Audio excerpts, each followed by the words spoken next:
ചേന്നമംഗലം കൂട്ടക്കൊലയിൽ പ്രതി ഋതുവിന്റെ അറസ്റ്റ് രേഖപ്പെടുത്തി. ഇന്ന് ഉച്ചയ്ക്ക് ശേഷം കോടതിയിൽ ഹാജരാക്കും. കൊലപാതക സമയത്ത് പ്രതി ലഹരി ഉപയോഗിച്ചിരുന്നില്ല എന്നാണ് പോലീസിന്റെ പ്രാഥമിക നിഗമനം. ഇന്നലെയായിരുന്നു നാടിനെ നടക്കിയ അരുങ്കൊല. അയൽവാസികളുമായി ഉണ്ടായിരുന്ന മുൻവൈരാഗ്യമാണ് ആക്രമണത്തിന് കാരണം. ഗുരുതരമായി പരിക്കേറ്റ ജിതിൻ ചികിത്സയിലാണ്. മുനമ്പം ഡിവൈഎസ്പി എസ് ജയകൃഷ്ണന്റെ നേതൃത്വത്തിൽ 17-അംഗ സംഘം ആണ് കേസ് വിശദമായി അന്വേഷിക്കുക. നവമി ദിനേശ് ആണ് ചേരുന്നത്. നവമി, പ്രതി കുറ്റം സമ്മതിച്ച സാഹചര്യമുണ്ട്.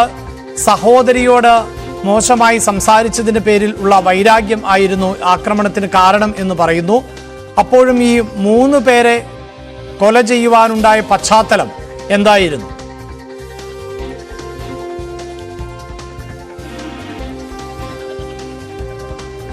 അഭിലാഷ്, ഋതു പറയുന്നത് പ്രകാരം ഈ ജിതിൻ, അതായത് ഇപ്പോൾ ആശുപത്രിയിൽ ചികിത്സയിൽ കഴിയുന്ന ജിതിൻ ഋതുവിന്റെ സഹോദരിയോട് മോശമായി പെരുമാറിയെന്നാണ്. പക്ഷേ അതിനു മുൻപ് തന്നെ ഈ സമീപവാസികളും ഒപ്പം ഈ ജിതിന്റെ കുടുംബവുമായിട്ടൊക്കെ ഋതു പലപ്പോഴും തർക്കത്തിലേർപ്പെട്ടിരുന്നു. വലിയ കുറ്റവാളിയാണ്, കൊടും കുറ്റവാളിയാണ്. വിവിധ കേസുകളുണ്ട്, ലഹരി കേസ് ഉൾപ്പെടെയുള്ള ഒരു കൊടും ക്രിമിനൽ തന്നെയാണ് ഋതു. ഈ ഒരു സാഹചര്യത്തിലാണ് ഋതു ഇത് ചോദിക്കാൻ വേണ്ടി, അതായത് ജിതിൻ തന്റെ സഹോദരിയോട് മോശമായി പെരുമാറി, അത് ചോദിക്കാൻ വേണ്ടിയിട്ടായിരുന്നു, ജിതിനെ ആക്രമിക്കുക എന്ന ഉദ്ദേശത്തോടുകൂടി തന്നെയാണ് ഋതു ആ വീട്ടിലേക്ക് എത്തിയതെന്നാണ് ഋതു പോലീസിന് നൽകിയ മൊഴി. ആ സമയത്ത് ആദ്യം വേണുവായിരുന്നു, അതായത് ഇവരുടെ ഈ ജിതിന്റെ ഭാര്യയുടെ അച്ഛനെ കൊലപ്പെടുത്തുന്നു, തലക്കടിക്കുന്നു. അതിനുശേഷം വേണുവിന്റെ ഭാര്യ കൊലപ്പെടുത്തുന്നു. പിന്നീട് ഈ ജിതിന്റെ ഭാര്യയെയും കൊലപ്പെടുത്തുന്നു. അങ്ങനെയാണ് ഇവർ 3 പേരും, അതായത് ഇത് തടയാനെത്തിയ 3 പേരെയുമാണ് ഇവർ കൊലപ്പെടുത്തിയത്. ഇവരുടെ ഉദ്ദേശം, ഋതുവിന്റെ ഉദ്ദേശം ജിതിനെ കൊലപ്പെടുത്തുക എന്നത് മാത്രമായിരുന്നു. പക്ഷേ മുന്നിൽ വന്നുപെട്ടവരെല്ലാവരെയും കൊലപ്പെടുത്തുന്ന ഒരു സാഹചര്യത്തിലേക്ക് ഇപ്പോൾ ഇൻക്വസ്റ്റ് നടപടികൾക്ക് ശേഷം മൃതദേഹം പോസ്റ്റ്മോർട്ടത്തിനായി കളമശ്ശേരിയിലേക്ക് കൊണ്ടുപോവുകയാണ്. ഇൻക്വസ്റ്റ് നടപടികളിൽ നിന്നും പോലീസ് വ്യക്തമാക്കുന്നത് തലക്കേറ്റ ഗുരുതരമായിട്ടുള്ള പരിക്കുകൾ തന്നെയാണ് കൊലപാതകത്തിലേക്ക് അല്ലെങ്കിൽ മരണത്തിലേക്ക് കലാശിച്ചത്. ഇതിൽ ഈ ഒരാളുടെ തലയ്ക്ക് ഏകദേശം 3 അടിയോളം കിട്ടിയെന്നാണ് പറയുന്നത്. ഇതിൽ ഏറ്റവും പ്രധാനപ്പെട്ട കാര്യം, ഈ മരിച്ച വേണുവിന്റെ തലയിൽ മാത്രം 6 തവണയാണ് അടിയേറ്റത്. ഒപ്പം വിനീഷയുടെ തലയിൽ 8 സെന്റിമീറ്റർ നീളത്തിൽ മുറിവുണ്ട്. കൊല്ലപ്പെട്ട 3 പേർക്കും പരിക്ക് പറ്റിയിരിക്കുന്നത് കഴുത്തിന് മുകളിലാണ്. പക്ഷേ മറ്റൊരു കാര്യം അഭിലാഷ്, ഈ 2 കുട്ടികളാണുള്ളത്. വിനീഷയ്ക്കും ജിതിനും 2 പെൺകുട്ടികളാണുള്ളത്. 6ാം ക്ലാസ്സിലും 1ാം ക്ലാസ്സിലും പഠിക്കുന്ന 2 കുട്ടികൾ. ഇവരുടെ കൺമുന്നിൽ വെച്ചാണ് ഋതു ഈ കൊടും ക്രൂരത ചെയ്തിരിക്കുന്നത്. ആ കുട്ടികൾ നോക്കി നിൽക്കുകയാണ്. ഇത്തരത്തിൽ തന്റെ അച്ഛനെയും അമ്മയെയും ഒപ്പം അപ്പൂപ്പനെയും അമ്മൂമ്മയും ഒക്കെ ഇത്ര കൊടും ക്രൂരമായി ആക്രമിക്കാൻ ഋതു തയ്യാറായി എന്നുള്ളതാണ് ഏറ്റവും വിഷമിപ്പിക്കുന്ന കാര്യം. ഈ കുട്ടികൾ ഇപ്പോൾ ബന്ധുക്കളുടെ വീട്ടിൽ ആണ്. ജിതിൻ ഇപ്പോഴും ആശുപത്രിയിൽ അതിതീവ്ര പരിചരണ വിഭാഗത്തിലാണ്. ഈ അപകടനില തരണം ചെയ്തിട്ടില്ല എന്നാണ് നമുക്കറിയാൻ സാധിക്കുന്നത്. എന്തായാലും ഇന്ന് വൈകുന്നേരം 5 മണിയോടുകൂടി തന്നെ സംസ്കാരം ഉണ്ടാകുമെന്നാണ് നമുക്ക് അറിയാൻ സാധിക്കുന്നത്. പ്രതിയായ ഋതു കുറ്റം സമ്മതിച്ചിട്ടുണ്ട്.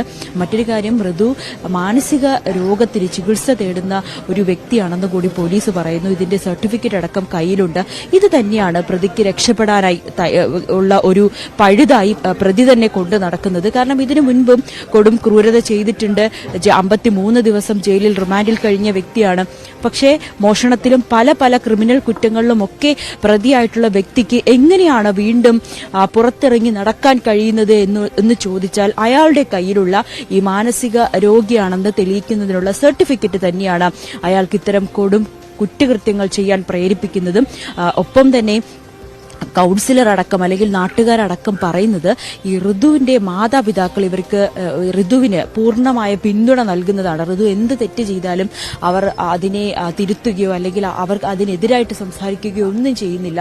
ബന്ധുക്കളും നാട്ടുകാരും ഒക്കെ പലപ്പോഴും ഋതുവിന്റെ വീട്ടിലെത്തി മാതാപിതാക്കളോട് ഇക്കാര്യം പറയുമ്പോൾ അവർ ഋതുവിനെ സംരക്ഷിക്കുന്ന രീതിയിലുള്ള പെരുമാറ്റമാണ് ഉണ്ടാകുന്നത്. ഇതൊക്കെ തന്നെയാണ് ആ കുടുംബത്തിലെ 3 പേരുടെ ജീവൻ നഷ്ടപ്പെടാൻ കാരണം, ആ കുട്ടികളെ അനാഥരാക്കാൻ കാരണവും ഈ ഒരു നിലപാട് തന്നെയാണ്. പോലീസ് പലതവണ ഋതുവിനെ പല കേസിൽ ഗുണ്ടാ ലിസ്റ്റിൽപ്പെട്ട ഒരാളാണ് ഋതു. എന്നിട്ടും എന്തുകൊണ്ടാണ് പോലീസ് വേണ്ട നടപടികൾ സ്വീകരിച്ചില്ല എന്ന് ചോദിച്ചാൽ ഈ മാനസിക രോഗത്തിന്റെ സർട്ടിഫിക്കറ്റ് കയ്യിലുണ്ട്. അത് തന്നെയാണ് ഋതുവിനെ സംബന്ധിച്ച് ഈ ഒരു ക്രൂരകൃത്യങ്ങൾ ചെയ്യാനായി പ്രേരിപ്പിക്കുന്നതും അല്ലെങ്കിൽ അതിന്റെ ഒരു നിയമത്തിൽ തനിക്ക് തന്നെ ശിക്ഷിക്കില്ല എന്ന ഉറപ്പ് ഋതുവിന് ഉള്ളത് കൊണ്ട് തന്നെയാണ് ഇത്ര വലിയൊരു ക്രൂരത ചെയ്യുന്നത്. പക്ഷേ ഒരു അയൽക്കാർ തമ്മിലുള്ള തർക്കം, വാക്കുതർക്കങ്ങളാണ് ഇത്രയും വലിയൊരു കൊലപാതകത്തിലേക്കും ജീവൻ നഷ്ടപ്പെടുന്ന ആ കുട്ടികളുടെ അനാഥത്തിലേക്കുമൊക്കെ നയിച്ചതെന്നുള്ളതാണ് ഏറ്റവും വിഷമിപ്പിക്കുന്ന കാര്യം. ഇന്നലെ വൈകുന്നേരത്തോടു കൂടിയാണ് ഋതു ഇവരുടെ വീട്ടിലേക്ക് എത്തുകയും ജിതിനുമായി ഒരു വാക്കുതർക്കം ഉണ്ടാകുകയും ചെയ്തത്. ജിതിനെ ആക്രമിക്കുക എന്നൊരു ലക്ഷ്യത്തോടു കൂടിയാണ് അവിടെ എത്തിയത്. പക്ഷേ ആദ്യം ഈ വേണുവിന്റെ ഭാര്യ ഉഷയും അവിടേക്ക് വരികയും അവരെ കയ്യിൽ കരുതിയിരുന്ന കമ്പി വടികൊണ്ട് തലയ്ക്ക് ആഞ്ഞടിക്കുന്നു. അതിനുശേഷം അവിടേക്ക് വന്ന വിനീഷയെ അടിക്കുന്നു. അതിനുശേഷം ഏറ്റവും ഒടുവിലായിരുന്നു ജിതിൻ അവിടേക്ക് എത്തിയത്. അപ്പോഴാണ് ജിതിനെയും ആക്രമിക്കുന്നത്.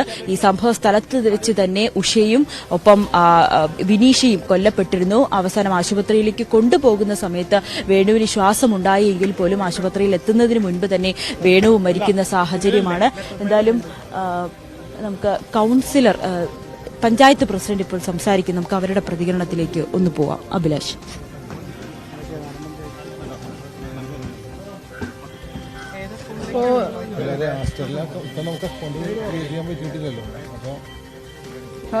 അക്രമത്തില് നമ്മുടെ ജിതിൻ ഹോസ്പിറ്റലിൽ അത്യാസന്ന നിലയിൽ കിടക്കുകയാണ്. വളരെ ഏറെ സാമ്പത്തിക ചെലവ് വരുന്നൊരു സമയത്ത് ഇപ്പോൾ ഓപ്പറേഷന് വേണ്ടിയിട്ട് ഒരു സഹായം, ചികിത്സാ സഹായം അത്യാവശ്യമാണ്. അപ്പോൾ എന്നാൽ മാത്രമേ അടിയന്തരമായിട്ട് ആ ഓപ്പറേഷൻ നടക്കുകയുള്ളൂ. ആസ്റ്റർ മെഡിസിറ്റിൽ നിന്നുള്ള ഒരു റിപ്പോർട്ടാണ് നമുക്കിപ്പോൾ കിട്ടിക്കൊണ്ടിരിക്കുന്നത്.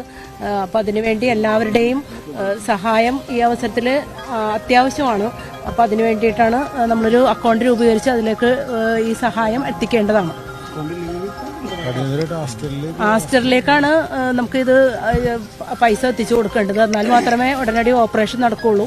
അപ്പോൾ അതിൻ്റെ ഭാഗമായിട്ട് എല്ലാവരുടെയും സന്നദ്ധ സഹായം ഉണ്ടാവണം ഈ അവസരത്തിലെന്നാണ് പഞ്ചായത്തിന്റെ ഭാഗത്തുനിന്ന് പറയാനുള്ളത്.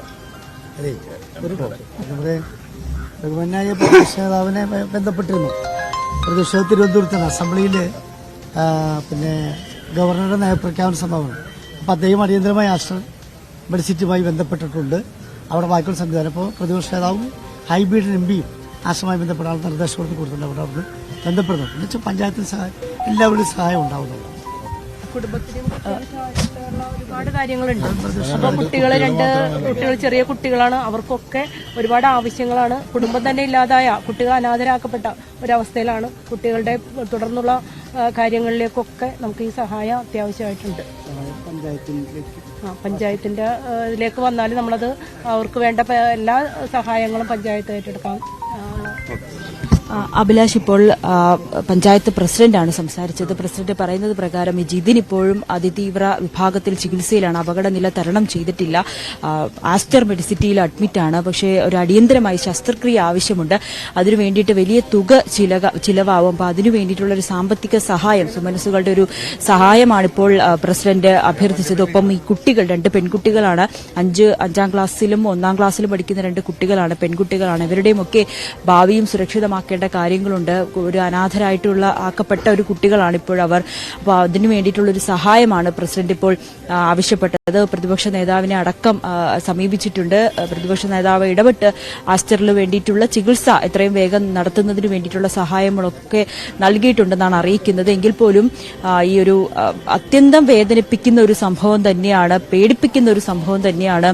ഒരു ക്രൂരനായിട്ടുള്ള ഒരു വ്യക്തി ഒരു വീട്ടിൽ കയറി ആ വീട്ടിലെ 3 പേരെ അതിക്രൂരമായി തലയ്ക്കടിച്ച് കൊലപ്പെടുത്തുന്ന ഒരു സാഹചര്യം. പിന്നീട് പ്രതിയെ അറസ്റ്റ് ചെയ്തിരിക്കുന്നു. പ്രതി കുറ്റം സമ്മതിച്ചിട്ടുണ്ട്. എന്തായാലും ഇന്ന് വൈകിട്ടോടുകൂടി തന്നെ കോടതിയിൽ ഹാജരാക്കും. മരിച്ചവരുടെ സംസ്കാരം വൈകിട്ട് 5 മണിക്കും നടക്കും. അഭിലാഷ്. വാർത്തയുടെ വിശദാംശങ്ങൾ ആണ് നവമി ദിനേശ് നൽകിയത്. ഇടവേള.